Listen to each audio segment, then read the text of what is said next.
forests and the winds, trembled only to the touch of the flower called asphodel; and although to a careless thinker it might appear a matter beyond doubt, that the alteration produced by her unhappy malady in the moral condition of Berenice would afford me many objects for the exercise of that intense and abnormal meditation whose nature I have been at some trouble in explaining, yet such was not in any degree the case. In the lucid intervals of my infirmity, her calamity indeed gave me pain, and taking deeply to heart that total wreck of her fair and gentle life, I did not fail to ponder frequently and bitterly upon the wonder-working means by which so strange a revolution had been so suddenly brought to pass. But these reflections partook not of the idiosyncrasy of my disease, and were such as would have occurred under similar circumstances to the ordinary mass of mankind. True to its own character, my disorder revelled in the less important but more startling changes wrought in the physical frame of Berenice, in the singular and most appalling distortion of her personal identity. During the brightest days of her unparalleled beauty, most surely I had never loved her.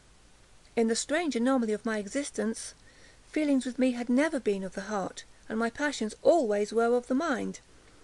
Through the grey of the early morning, among the trellised shadows of the forest at noonday, and in the silence of my library at night, she had flitted by my eyes, and I had seen her, not as the living and breathing Berenice, but as the Berenice of a dream; not as a being of the earth, earthly, but as the abstraction of such a being; not as a thing to admire, but to analyse; not as an object of love, but as the theme of the most abstruse though desultory speculation. And now I shuddered in her presence, and grew pale at her approach; yet bitterly lamenting her fallen and desolate condition, I called to mind that she had loved me long, and in an evil moment I spoke to her of marriage. And at length the period of our nuptials was approaching, when upon an afternoon in the winter of the year, one of those unseasonably warm, calm, and misty days which are the nurse of the beautiful Halcyon, I sat as I thought alone, in the inner apartment of the library, but uplifting my eyes I saw that Berenice stood before me. Was it my own excited imagination, or the mystery influence of the atmosphere, or the uncertain twilight of the chamber, or the grey draperies which fell around her figure, that caused in it so vacillating and indistinct an outline? I could not tell. She spoke no word, and I, not for worlds could I have uttered a syllable. An icy chill ran through my frame, a sense of insufferable anxiety oppressed me, a consuming curiosity pervaded my soul, and sinking back upon the chair, I remained for some time breathless and motionless, with my eyes riveted upon her person. Alas, its emaciation was excessive, and not one vestige of the former being lurked in any single line of the contour. My burning glances at last fell upon the face. The forehead was high and very pale and singularly placid, and the once jetty hair fell partially over it, and overshadowed the hollow temples with innumerable ringlets now of a vivid yellow, and jarring discordantly in their fantastic character with the reigning melancholy of the countenance. The eyes were lifeless and lustreless and seemingly pupilless, and I shrank involuntarily from their glassy stare to the contemplation of the thin and shrunken lips. They parted, and in a smile of peculiar meaning, the teeth of the challenged Berenice disclosed themselves slowly to my view. Would to God I had never beheld them, or that having done so, I had died. The shutting of a door disturbed me, and looking up, I found that my cousin had departed from the chamber. But from the disordered chamber of my brain had it not, alas, departed, and would not be driven away, the white and ghastly spectrum of the teeth. Not a speck on their surface, not a shade on their enamel, not an indenture in their edges, but what that period of her smile had sufficed to brand in upon my memory. I saw them now even more unequivocally than I had beheld them then. The teeth!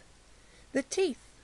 They were here and there and everywhere, and visibly and palpably before me, long, narrow, and excessively white, with the pale lips writhing about them, as in the very moment of their first terrible development. Then came the full fury of my monomania, and I struggled in vain against its strange and irresistible influence. In the multiplied objects of the external world I had no thoughts but for the teeth. For these I longed with a frenzied desire. All other matters and all different interests became absorbed in their single contemplation.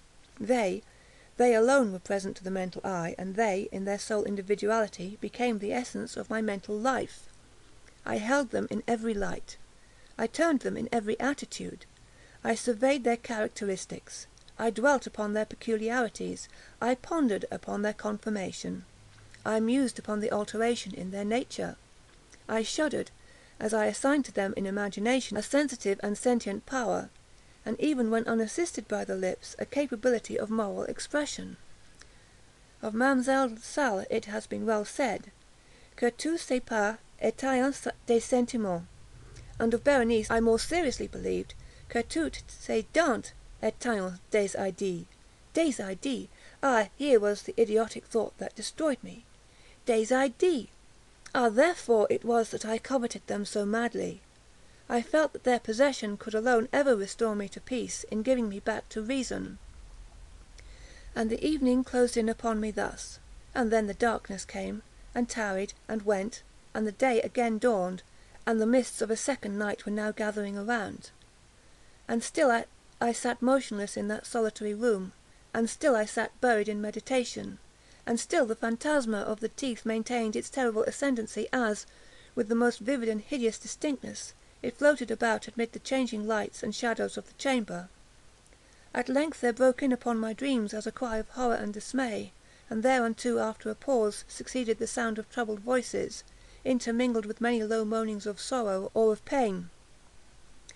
I arose from my seat, and throwing open one of the doors of the library, saw standing out in the antechamber a servant maiden, all in tears, who told me that Berenice was no more.